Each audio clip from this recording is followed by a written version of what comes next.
département en charge de la jeunesse engagé à faire connaître le contenu du décret relatif au statut particulier de la réserve des forces armées et de sécurité, il vient de tenir une séance de sensibilisation à l'endroit des responsables de ces structures décentralisées et des jeunes leaders des différentes régions du pays.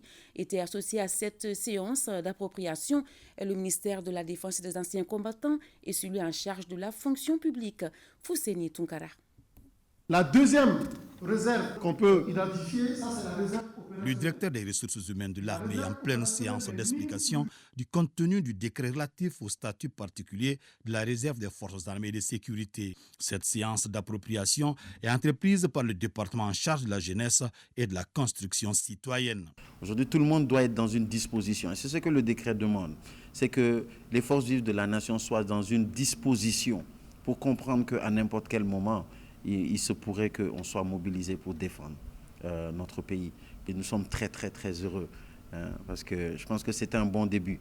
Et ce début, ça ne s'arrête pas ici. Parce que ce qu'on a demandé à la salle, c'est qu'aujourd'hui, eux, ils se l'approprient. Leur rôle, c'est que dès qu'ils retournent dans leur communauté, qu'ils soient en mesure de restituer. Le ministère en charge de la construction citoyenne n'est pas le seul à se prêter à cet exercice de vulgarisation du contenu du statut particulier de la réserve des forces armées et de sécurité. Il fait chemin avec le département de la fonction publique et celui de la défense et des anciens combattants.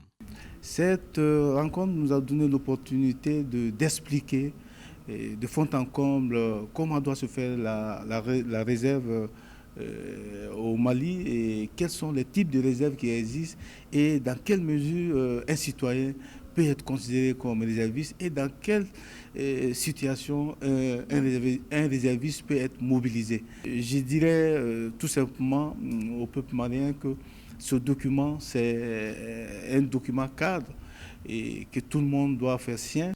Le décret relatif au statut particulier de la réserve des forces armées de sécurité a été pris en Conseil des ministres du 13 septembre 2023.